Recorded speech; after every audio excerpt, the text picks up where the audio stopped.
मेरी जितनी मातृशक्ति यहाँ बैठी है, सारे जोर से नारा लगाएंगे अपने लिए, मातृशक्ति। जोर से आवाज तो आई नहीं, तो मातृशक्ति में दम कैसे पता चलेगा? अपने लिए नारा लगाना है, अपने लिए तो जोरदार नारा होना चाहिए। मातृशक्ति, मातृशक्ति। अब आप सारे अपने लिए ताली बजाओ, दूसरों के लिए तो हमेशा बजाते हैं, आप अपने लिए ताली बजा दो। मेरी कितनी माताएं बहनें यहाँ पे, बुजुर्ग बैठे हैं, भाई बैठे हैं, सबको मैं हाथ जोड़ के प्रणाम करती हूँ। और हमारे आज के इस प्रोग्राम के आयोजक हमारे प्रदेश प्रवक्ता सुखबीर तंवर जी, जो अभी लोकसभा से उपाध्यक्ष भी हैं, और जिला उपाध्यक्ष कुलदीप राव जी हैं, एसपी वाइस प्रेसिडेंट जय नारायण जी हैं, सुदेश सैनी जी हैं, करतार जी, अशोक जी, श्रद्धानंद जी, विजय जी, रविंद्र यादव जी, पिंकी वर्मा जी, सीमा जी, मिथिलेश, राजेश यादव, और जितना भी मेरा प्रदेश की कार्यकारिणी, जिला की कार्यकारिणी, मैं सबका नाम नहीं लूंगी, सबको मेरा हाथ जोड़ के प्रणाम। और पार्टी के जितने जुझारू कार्यकर्ता हैं उनको भी मैं सबको प्रणाम करती हूँ। अभी मेरी बहन सुशीला जी ने भी और उससे पहले वक्ताओं ने भी आपसे आम आदमी पार्टी की नीतियों के बारे में जरूर बताया होगा कि हमारी पार्टी के राष्ट्रीय संयोजक आम लोगों के लिए क्या क्या काम कर रहे हैं। मैं अभी भाषण न करते हुए अपनी महिला शक्ति के साथ एक छोटा सा संवाद करना चाहूंगी। आप भागीदारी करेंगे मेरे साथ इस संवाद में?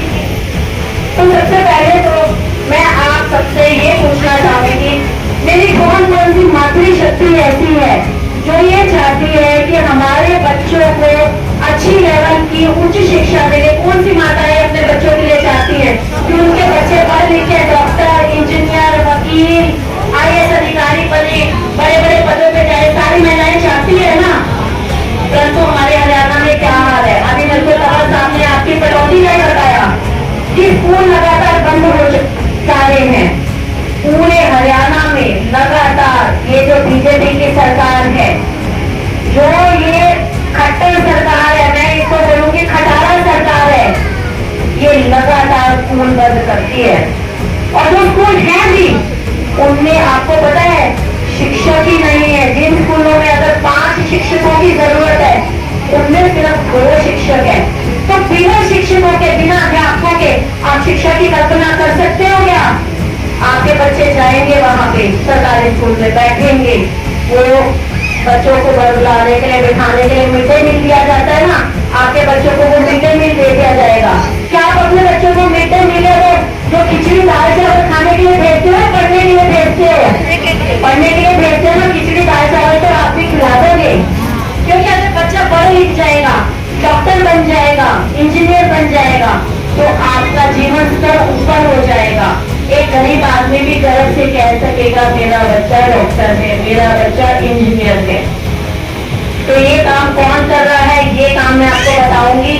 आपने केजरीवाल जी का नाम सुना है क्या? केजरीवाल जी हमारी आम आदमी पार्टी, जो आपकी पार्टी में, हमारी नहीं बोलूंगी, आप सबकी है, आम लोगों की पार्टी है, उनके राष्ट्रीय संयोजक है।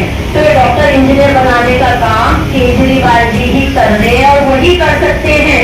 ये सरकार तो हमारे बच्चों को अनपढ़ रखना चाहती है, ये चाहती है हमारे बच्चे पढ़े, तभी तो लगातार सरकारी स्कूल बंद हो रहे हैं, सरकारी स्कूल बंद होते जाएंगे। और इस महंगाई के जमाने में प्राइवेट में पढ़ाने की आपके अंदर ताकत नहीं है, ना महंगी महंगी कोचिंग दिलाने की ताकत है, तो हमारे बच्चे कैसे पढ़ लिख पाएंगे? अब बात करते हैं हम स्वास्थ्य सेवा की। मेरी माताएं बैठी हैं, ये मेरी बुजुर्ग हैं यहाँ पे, ये माता जी बैठी हैं। अगर इनको दवाई भी लेनी पड़ती है तो दूर दराज अस्पताल, एक सरकारी के नाम पे एक अस्पताल बना दिया जाता है जिसके अंदर कोई सुविधा नहीं। मैं इनसे तंवर साहब से पूछूंगी जो यहाँ का सरकारी अस्पताल है उसमें कितनी को सुविधाएं मिलती हैं? क्योंकि मैं खुद डॉक्टर हूँ, मैं आप लोगों की स्त्री रोग विशेषज्ञ हूँ, तो मैं इन अस्पतालों का हाल बहुत अच्छे से जानती हूँ। मेरे को पता है इन अस्पतालों में कोई टेस्ट नहीं मुफ्त किया जाता। आपका खून चेक जो सस्ते टेस्ट है ना, सिर्फ वो कर दिए जाते हैं, लेकिन जो महंगे टेस्ट है वो आपको बाहर के लिख दिए जाते हैं कि जाके प्राइवेट में करवाओ। दवाइयों के नाम पे आपको पैरासिटामोल थमा दी जाती है, या जो भी ऐसी सस्ती दवाई है वो थमा दी जाती है, ढंग से इलाज ही नहीं हो पाता। परंतु अरविंद केजरीवाल जी मेरे बुजुर्ग माताओं के लिए उन्होंने जगह जगह पर मोहल्ला क्लिनिक दिल्ली में खोल दिए। पंजाब में तो सरकार आई सिर्फ 1 साल हुआ है और 1 साल में उन्होंने कितने 550 मोहल्ला क्लिनिक खोल दिए। अब घर में मान लो इनको कोई दिक्कत होगी, सिर में दर्द हो गया, पेट में दर्द हो गया, घर में कोई बच्चा नहीं है जो इनको अस्पताल में लेके जा सकता, लेकिन अगर पड़ोस में एक मोहल्ला क्लिनिक होगा तो माता जी खुद भी उठ के जा सकती हैं कि भी मैं जाऊं और वहां पे डॉक्टर मिलेगा, डॉक्टर से दवाई ले आऊं। ये काम कर रहे हैं अरविंद केजरीवाल। लेकिन ये सरकार हमें ठगने का काम कर रही है। सरकारी अस्पताल के नाम पे हमें कोई सुविधा ही नहीं दी जा रही है। आपने एक और योजना का नाम सुना होगा, जगमग योजना, सुना है क्या? अपनी ढानियां हैं, ढानियों में इतने लोग 30-35% लोग हरियाणा के लोग ढानियों में रहते हैं। जो ढानियों का मतलब समझते होंगे, जो खेतों में घर बना लिए जाते हैं, तो उनके लिए एक जगमग योजना लाई गई थी। तो आपके पटौदी में तो उन ढानियों में जगमग योजना भी नहीं पहुंची। और दूसरी तरफ केजरीवाल जी क्या देते हैं, दिल्ली में 200 यूनिट बिजली मुफ्त है, बिजली का बिल नहीं आता किसी का दिल्ली में। पंजाब में 300 यूनिट बिजली मुफ्त है। पंजाब में 80% घर ऐसे हैं जिनका बिजली का बिल 0 आता है, 0। आप ये चीज समझो। अरविंद केजरीवाल जी क्या कहते हैं, और साथ में मुफ्त के साथ साथ 24 घंटे आपको बिजली भी देते हैं। वो क्या कहते हैं, नारा देते हैं, नो कट नो बिल, ना तो बिजली के कट लगेंगे और ना ही आपका बिल आएगा। देखो जब हमारा बिल नहीं आता बिजली का तो इस महंगाई के जमाने में हमें राहत मिलती है कि नहीं मिलती? बहुत मिलती है। पीने का पानी हमारे अब पूरे हरियाणा में इतना खराब है। मैं आज के दौर में भी अपनी महिलाओं को देखती हूँ कि वो अपने सिर पे मटके उठा के दूर दूर से पीने का पानी लेके आती हैं। जिस सरकार को हम वोट देते हैं, जब उन्हें पीने का पानी भी नहीं दे सकती, तो बताओ फिर ऐसी सरकार का क्या फायदा? और पिछले 70 सालों से हम इन्हीं के धोखे में आ रहे हैं। हमें जब चुनाव का समय आता है, पहले तो 5 साल दिखाई नहीं देते, जब चुनाव का समय आता है तो ये आ जाते हैं आपको बदलाने के लिए, झूठ बोलने के लिए कि हमें वोट दे दो और हम आपके लिए बिजली मुफ्त कर देंगे, हम आपके लिए पानी कर देंगे, आपके खातों में पैसे आ जाएंगे, आपको राशन मिल जाएगा। लेकिन ये सिर्फ झूठ बोलते हैं वोट लेने के लिए। तो इस बार आपने किसी के झूठ में नहीं फंसना, बिल्कुल भी। आप ऐसी सरकार चुनो अपने दिल पे हाथ रख के, अपने दिमाग से सोच के कि जो आप लोगों की हो, जो आप लोगों की जरूरतों को समझे, आपके बच्चों को रोजगार दे। रोजगार है हमारे बच्चों के पास, पढ़ लिख के बच्चे हमारे खाली बैठे हैं घरों में और कोई बच्चों के पास कोई रोजगार नहीं। शिक्षा हमारे पास नहीं, अच्छी स्वास्थ्य सेवाएं हमारे पास नहीं है, बिजली पानी हमारे पास नहीं है, हमारे बच्चों के पास रोजगार भी नहीं है। बिना रोजगार के इस इतनी महंगाई के दौर में, जिसमें सिलेंडर भी 1100 रुपए हो गया, जिसमें टमाटर भी 250 रुपए किलो हो गए, आटे पे जीएसटी लग गया, दूध पे जीएसटी लग गया, पेट्रोल डीजल के दाम महंगे हो गए। मैं आपको इस महंगाई का क्या हाल बताऊं कि मेरी महिलाओं को तो अपने घर का चूल्हा चौका संभालना भी मुश्किल काम हो रहा है। इतनी मातृशक्ति बैठी है, क्या मुझे बताएगी शाम को अंधेरा होने के बाद घर से निकलने पे आपकी बहू बेटी सुरक्षित महसूस करती है क्या? नहीं करती ना कोई सी। मैं तो बिल्कुल नहीं महसूस करती। मेरे को भी डर लगता है कि भाई मेरे साथ एक दो साथ में चलने वाले हों तो ठीक है, वरना मैं अकेले, जब मैं पढ़ी लिखी होकर रात के टाइम अकेले निकलने में डरती हूँ। तो आप लोग बताओ, आप अपनी बेटियों को रात के 6 बजे के बाद, अंधेरा होने के बाद घर से भेज दोगे? कोई नहीं भेजेगा। क्योंकि जिस लिए हम डरते हैं, क्योंकि हरियाणा में इतना अपराध है, हर किसी को डर लगता है कि भाई मेरी बेटी के साथ कुछ घटना ना हो जाए। तो जरूरत क्या है हमें? कैमरों की, कि अगर कोई अपराध करे तो उस कैमरों में पकड़ा जाए। तो दिल्ली में अरविंद केजरीवाल जी ने हमारी महिलाओं को सुरक्षित करने के लिए चप्पे चप्पे पे उन्होंने कैमरे लगा दिए। और मैं खुद भी अपने जिला में मैंने प्रशासन से इतनी बार इस चीज की अर्जी दे दी कि भाई हमारे जिला में जगह जगह कैमरे लगाए जाए, लेकिन कोई आज तक सुनवाई नहीं दी। टैक्स तो हम भी देते हैं। आप अगर एक माचिस की कितनी खरीदते हो ना, आप उस पर भी टैक्स देते हो। तो हमारा टैक्स का पैसा जाता कहाँ है?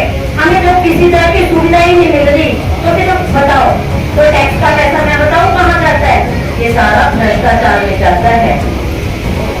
दिल्ली में आपको पता है, महिलाओं को, मैं थोड़ी सी बात अपनी महिला शक्ति से ही तो कर रही हूँ क्योंकि मेरी महिलाएं इतनी संख्या में यहाँ पे बैठी हैं।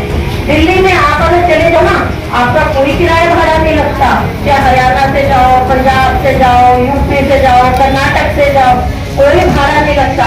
और यहाँ पे अभी रक्षाबंधन आने वाला है, एक दिन हम एक वो करते हैं कि महिलाओं को भाई बस यात्रा, वो भी भेड़ बकरियों की तरह लाद लेते हैं बस में, कोई जगह नहीं मिलती और एक दिन यात्रा देते हैं। और अरविंद केजरीवाल जी कितने दिन हमें यात्रा मुक्त देते हैं? 365 दिन। और यहाँ मेरे बुजुर्ग को पीछे मैं देख रही हूँ, मेरे बुजुर्ग भी बैठे हैं। आप एक बार खड़े होंगे जी, जो भी इनमें से 60 साल से ऊपर के बुजुर्ग हैं, 60 साल से, कभी आप ये आपका मन करता होगा कि हम वृंदावन घूम आए, हम अयोध्या घूम आए, हम काशी विश्वनाथ जाए, लेकिन मेरे ख्याल में ऐसा मौका मिला नहीं होगा कभी। पर आपके लिए जो अरविंद केजरीवाल जी ऐसा मौका दे रहे हैं, वो एक बेटे का फर्ज निभा रहे हैं। क्योंकि एक बेटे का फर्ज होता है अपने बूढ़े माँ बाप को तीर्थ यात्रा कराना, लेकिन घर में आकर समस्याएं इतनी हैं, घर में बच्चों के पास मुश्किल से दाल रोटी चलती है, तो कहाँ से अपने बूढ़े माँ बाप को यात्रा पे लेके जाएंगे? तो अरविंद केजरीवाल जी आप सबको यात्रा पे लेके जाने वाले हैं, तो जाना है ना आप सबने आगे तीर्थ यात्रा पे। और मेरी महिलाओं को अपने बच्चों के लिए शिक्षा चाहिए, अस्पताल चाहिए, बिजली पानी चाहिए, ठीक है, और मुफ्त यात्रा भी चाहिए। एक चीज और बता दूं, पंजाब में सबके खाते में जितनी महिला शक्ति है उसकी पेंशन भी आती हो, 18 साल से ऊपर की है, 1000 रुपए आते हैं। तो आप सबको भी 1000 रुपए चाहिए होंगे ना सबको, तो फिर उसके लिए हमें क्या करना होगा ये बताओ? उसके लिए हमें क्या करना होगा? हमें झाड़ू की सरकार को लाना होगा। झाड़ू का क्या काम है? उसके हम झाड़ू खाते हैं ना महिलाएं, तो झाड़ू का काम है सफाई करना। मेरे हम अपने घर की सफाई करते हैं, पर अब ये सफाई करनी है हमें यहाँ इन भ्रष्टाचारियों की, जो हमारा सारा पैसा खा गए। रोड हमारी टूटी है, पीने का पानी हमारे पास नहीं है, शिक्षा हमारे पास नहीं है, रोजगार हमारे पास नहीं है, तो हमारा सारा टैक्स का पैसा ये खा गए। तो इन भ्रष्टाचारियों को, इन महिला विरोधियों को, इन किसान विरोधियों को, इन मजदूर विरोधियों को अपने प्रदेश से हमने झाड़ से मार के सफाया करना है। और अरविंद केजरीवाल जी ही ऐसे हैं जो आपके बच्चों के भविष्य के बारे में सोचते हैं, आपके बच्चों के रोजगार के बारे में सोचते हैं। दिल्ली में 12 लाख से ज्यादा बच्चों को नौकरी मिलेगी, पंजाब में तो एक साल में 30,000 से ज्यादा बच्चों को नौकरी मिलेगी। तो हमें भी चाहिए, मुझे भी अपने बच्चों के लिए चाहिए और आपको भी अपने बच्चों के लिए चाहिए। तो बस सारी मेरी महिला शक्ति इस बार कर लो मेरे साथ मिलके। जो मेरे साथ रन करेगी वो अपने दोनों हाथ ऊपर उठा लो कि इस बार हमने कौन सा बटन दबाना है 2024 में? कौन सा बटन दबाना है? हमने झाड़ू का बटन दबाना है और अरविंद केजरीवाल जी को हरियाणा में लेके आना है। मैं बस इतनी बात आपसे कर ली थी, मेरे ख्याल में आप सबको मेरी बात समझ आ गई होगी। मैं यही चाहती थी कि मैं भाषण की जगह अपनी महिलाओं से बातचीत करूं, बस इसीलिए मैंने माता जी आपके उसमें करी, क्योंकि मैं देखो कोई भाषण नहीं देने, मैं सिर्फ आप लोगों को बताने आई हूँ कि भाई हमारा फायदा किसमें है, मेरा फायदा किसमें है, आपका फायदा। क्योंकि देखो मैं भी यहाँ की बेटी बहू हूँ, मैं भी इसी परिवार से जुड़ी हूँ और हरियाणा मेरा घर है। तो हरियाणा मेरा घर है तो इसका दर्द भी मुझे समझ में आता है। तो यही दर्द आप सबके अंदर है। तो बस हम सबने मिलके इस बार झाड़ू की सरकार लेके आ रही है। और मैं अपने आज एक सुखबीर तंवर जी का जो इन्होंने इतना अच्छा प्रोग्राम रखा और इतनी मेरी मातृशक्ति से मुझे बातचीत करने का मौका दिया, मेरे को ये सौभाग्य प्राप्त हुआ, तो मैं इनका तहे दिल से धन्यवाद करती हूँ। और आप सबका भी तहे दिल से धन्यवाद करती हूँ कि आपने इतने ध्यान से मेरी बातों को सुना और मुझे इतना बड़ा आशीर्वाद दिया। धन्यवाद। जय हिंद, जय भारत।